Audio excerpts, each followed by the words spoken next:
But anyway, let's start by talking about the household recycling centre. Now, is it true that coming up soon, you're going to need a permit to use that facility? Yes, it is. If you for a car, I mean, there have always been permits in place for larger vehicles, but from the 24th of February, everyone must use an e-permit to access the centre, which is on Fengate, of course. Now, these permits are free, very easy to sign up for online, and anybody who arrives without one will then be directed, if you like, or sort of, it will be suggested to them that they need to apply for one. And what they'll need to do is they'll need to bring on their first visit proof of address for where they live. So what's the purpose behind this? Why are they doing this? The main reason is that at very busy times, the centre has become clogged, blocked, and people have been waiting in long queues. And obviously there's a number of reasons for that. There are busy times, sometimes there's no way around that. But one of the things that is definitely prevalent in the reasoning behind it is that some of them are not from Peterborough. Some of the people who are driving are not from Peterborough. Okay. Well, the second point I completely understand. Yeah. The first point, if every single person from Peterborough continues using it with a permit, I mean, it's going to get busy. You're going to have to wait sometimes. I mean, Matt, times I've been there and there's been queues, but you just got to suck it up, sit in the queue, and you get through. I mean, I am really grateful for that facility. I think it's a brilliant facility. And I think all the people who work there, you know, pat them on the back. They do a darn good job. You can literally get rid of more or less anything. It seems well organised. You know what goes where. Oh, they pounce on you sometimes. Yeah, What's in there? You open the boot of your car, and suddenly they're on you, and they drag things out and say this goes in this, and they're great. They're great guys. When I used to work on Heart with my co-presenter Roz, she affectionately, this isn't a derogatory term, but affectionately referred to them as tip monkeys. Tip monkeys, right? Because the tip monkeys are here. She'd turn up and they would be on a like a monkey, like climbing around. What you got? And they'd help her dump all the stuff in the relevant areas, and then they take what they wanted. Because let's face it, sometimes we take what we think is rubbish to the recycling centre that someone else actually says, I could do with that. That's decent. Do with this. Yeah. So we're applauding the good work that they do. So are you suggesting then that not all the people that use that facility should be using that facility? Are you saying there's out-of-towners? Yeah, I am, and I don't want to sort of criticise them in some ways because they are disposing of it responsibly, whether that's within Peterborough or not, or whether they're not from Peterborough. So, for example, they could be from Crowland or Spalding or other areas in and around that aren't in the Peterborough City Council. So whatever your postal code, you will have a recycling centre that you should use and don't use someone else's. Yeah, and this scheme will... it's expected to save Peterborough City Council £63,000. And I do know that within the first 24 hours or so, 4,000 people have signed up for it. And I've signed up for it as well. And it's very easy. You go on, it probably takes you 30 seconds or so. If you went to the centre and for whatever reason, you suddenly realise, I need a permit, you can literally pull up and do it on your phone within 30 seconds or so.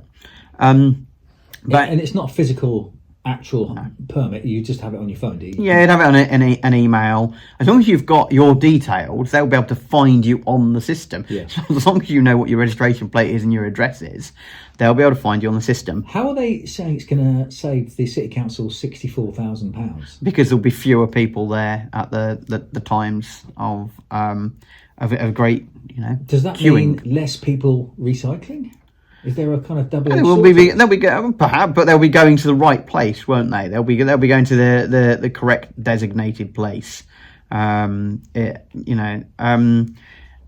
course, it depends on how much waste is. That's an estimate, and that's within the council's medium-term financial strategy. So that is an estimate on what it will save in terms of the reduction of the waste that is processed. So I take your point on that. What the criticisms that have been levelled is. Firstly, it's more red tape or bureaucracy. Well, I would say to people, if they actually do use it or do sign up, they will see that it's not really red tape. I mean, it is something that can be done in literally a minute or two. The second one is, one comment we had was, is every house going to get a letter to tell them about this, or are you just using Facebook? And by you, the council? No, it's been on the radio. It's been in the newspapers. It has been across social media, but not just Facebook, across Twitter, Insta. All of the places that the council can tell you, they are telling you. With your council hat on, please don't get upset. This is my personal advice to you and all of your colleagues. Yeah. Oh, we're not. You put the message out there. When you get moaners, well, I didn't know, no. That's just got to be ignored. I'm just responding to a few. The other one that is the criticism is that it will lead to an increase in fly tipping, or it could lead to an increase in fly tipping, which I do take a bit of exception to, mainly because I think if you're a person who fly tips, you're going to fly tip no matter what anyway. If you've got that attitude to fly tip, you will do it whether you have to sign up or not. We can't know that, but that is my suspicion, that the sort of person who does that would have done it anyway, whether the permit's in place or not, because as we know, as we've said already, the recycling centre is very easy to use. I have to say as well, at other places across the country, some of them you have to book a slot to go and drop stuff off, etc. So we do have a good service. Hopefully, this will improve it in some ways in terms of the queuing and the saving costs. As you say, the proof is in the pudding, or the pudding bowl that's being recycled. Time will tell. Yes. I think having a permit to use the recycling centre is fine. I mean, we're in 2025. It takes seconds to get one. You got it, you can still use it, boom, and only the right people are using it, boom. And as you say, maybe those that use that as an excuse to fly tip, see you later. There are no excuses for fly tipping. Not really. Do you want to touch on food waste? Food waste. While we're talking about recycling. Okay, well, let's go into what I was going to mention was a couple of comments as well from listeners, I should say. Sorry, still in newspaper world there. We have had a few on TikTok and other places as well. There's one I'm still investigating at the moment. We spoke about food waste before, that not enough people are using their food waste bins. Terry R on TikTok, this is. Our caddies are awful and always end up getting knocked over by badgers and foxes, leaving us to clean them up, which is a bit unfortunate. I know. What can we? And that's true, I suppose, when they're outside. I suppose what you would do is move them inside or put them somewhere high up or Most safer. people keep their food caddies inside. Yeah, they do, but there's two, isn't there? There's the little one and then the bigger one, and I presume Terry is talking about the bigger one that's getting knocked over by He's got pesky deviant badgers. animals. Pesky badgers. I hope, Terry, that you can find maybe somewhere different to keep your outside food caddy away from the badgers. But thank you for your point message. taken. Yeah, B, and literally is the letter B. People have got bigger problems than what bag food waste goes in. If you just got home from work and cooking for your whole family, you're not going to be thinking about bags. To a point, is it really that much more of a trouble dividing it up than? Are you saying that this person is not allowed that opinion? No. I'm just saying I disagree. There's with a bit of me that wants to. Yeah. Okay. Come on, B. It can't be that. It can't be that bad. I don't Stressful. think so. I mean, hold on a minute. You've got a load of food, right? Yeah. That you're not going to think. Now, lazy, scraping them in, bang, done. However, think about if millions and millions of people did that versus if millions and millions and millions of people just scrape their food waste, not in that bin, but in that one over there, so that it gets recycled properly. That's not a massive effort. No, it isn't. So, yes, we're agreeing with you that it isn't your most important problem or worry in the world, but making it a habit to recycle more responsibly is going to help. Full stop. End of discussion. It is. So those are the two main comments on that. We've lots of comments on lots of other things as well. I can't address them all. I do want to mention as well, since we were mentioning the recycling centre earlier on, I did go and visit Care Zone a few weeks ago, which I've done a little piece on, and you can find it on the Peterborough podcast YouTube page. Essentially, the Care Zone helps people who are rough sleepers or have just moved into a property. It might be refugees, it might be people that have been victims of domestic abuse, all sorts of reasons, and they help them furnish and create a home. And I did a really lovely interview with Julie Gooding from the Care Zone. So keep an ear or an eye out for that as well. Let's talk about Lincoln Road. Dun, dun, dun. Lincoln Road is one of the most famous roads in our city. It has a very bad reputation amongst lots and lots of people.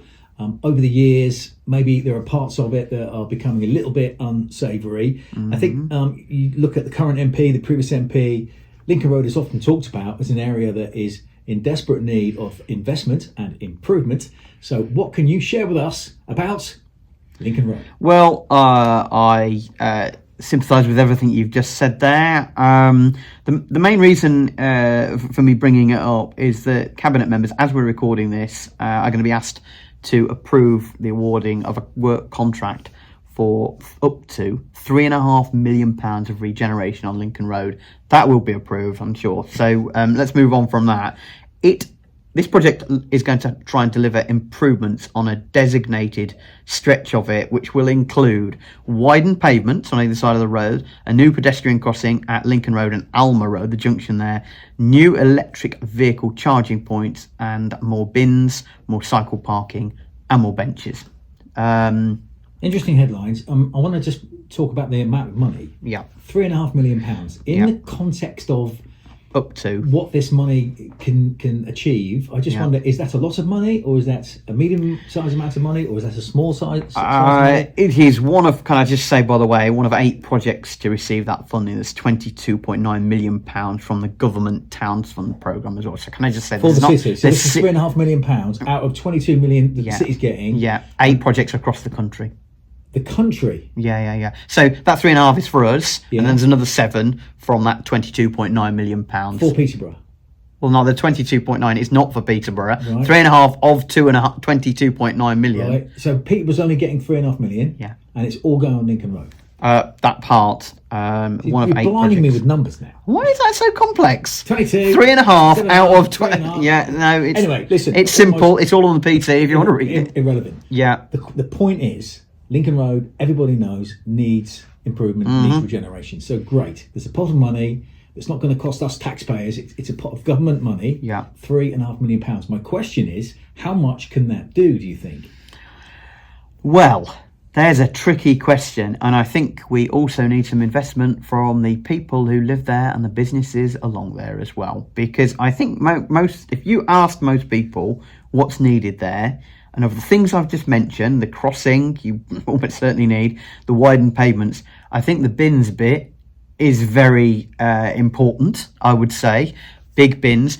The businesses themselves will admit that, because I've been down there, obviously at my work at the council, and when I was at Peterborough Matters and PTO, I used to speak to a lot of people, and they will say there aren't enough bins down there. So let's hope, because it does, as you say, it does have a reputation. It does need to be cleaned up. A lot of people, the comments that you get online are that whole place needs a complete overhaul and it needs to be tidied up more. And I don't think anybody can deny that. I mean, I drive through there once a week when I'm taking my little girl to gymnastics, and it's. And as for driving, should we say, I honestly believe that if you want to take somebody on a driving test, rather than having half an hour around the city, just take them to go up and down there for 3 or 4 times, and you would have the most brutal driving test you can possibly imagine, because people just park in the middle of the road. They seem to think that if you stick your hazard lights on, you can just do whatever you want, wherever you want. And we don't know whether they're all people who work there or live there or whatever. This is your experience. This is absolutely my. So your experience is driving up and down Lincoln Road is a nightmare. Honestly, it's an experience. Like I say, I think you certainly hone your driving skills, shall I say. That's the most diplomatic way I can put it. But it has its character. I mean, I've spoken to Nathan from Street Arts Hire about this many times, and he thinks it's a real hub that could be turned into something. He's done street art down there. He thinks it's something that could be turned into sort of a multicultural, diverse hub of a lot of things that are good about the city.